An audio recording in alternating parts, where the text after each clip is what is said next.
This is Chapter 1, Lesson 8 on slope. We are on page 73 in your book, and I think you'll notice slope to be similar to what we've done over the last few lessons. So let's look at our real-world link here, and Hero Comics prints on recycled paper. The table shows the total number of pounds of recycled paper that has been used each day during the month. So your days of the month are your X's, your total recycled pounds are your Y. So go ahead and graph those 5.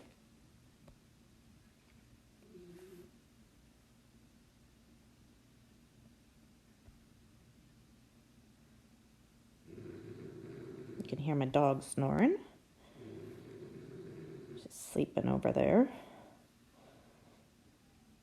784, and then 12, 144. Should look something like that. It should make a straight line. You can ignore mine. I thought it was going to make a straight line for me, but it won't. Should make a straight line there. And then explain why the graph is linear, because it makes a straight line with your points.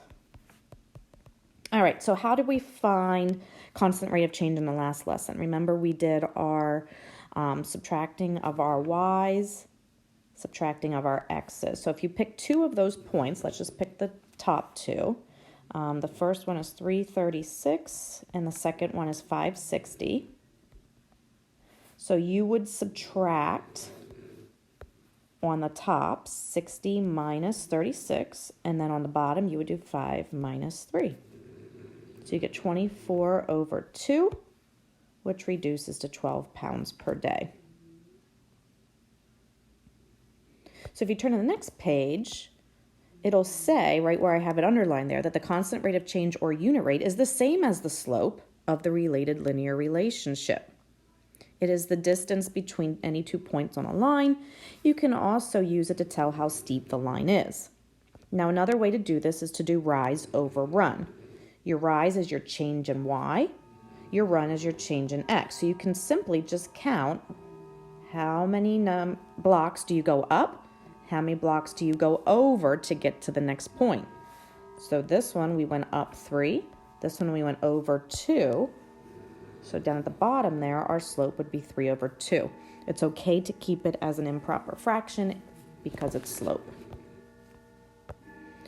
All right, next page. Let's go to letter A at the bottom there. This is on page 75. So this is plant height and the weeks that they measured. So go ahead and plot those 4 points.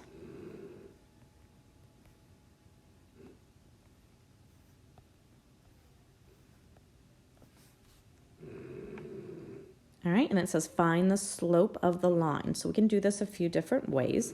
I'll show you both. If you use your 2 ordered pairs, pick any 2. Okay, remember this is your x, this is your y. You could do your change in y over your change in x. So 3 minus 1.5. And then on the bottom, 2 minus 1, you would get 1.5 over 1. If you did your rise over run, I would pick this one and this one because they're on the actual lines there. And we'd count 1, 2, 3 up, 2 over. So 3 over, oops, sorry. I meant that to be a 2. So 3 over 2. Now, if you divide that out, you are going to get the 1.5 over 1. So what does that mean? It means that the plant grew 1.5 centimeters in a week.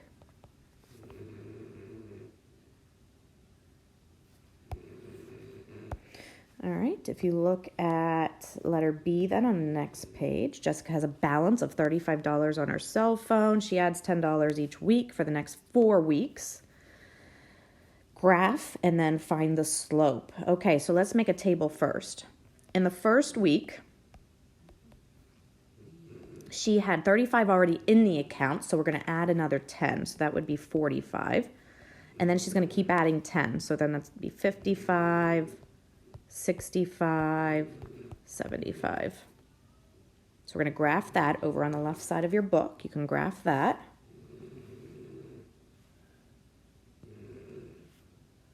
Best you can. I know it's small.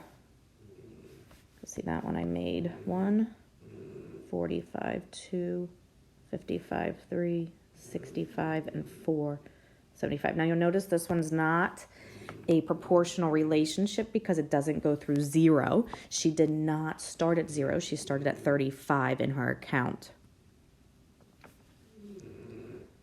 Now it's harder to tell from this because none of them are on the lines. If you wanted to do rise over run, that doesn't really work.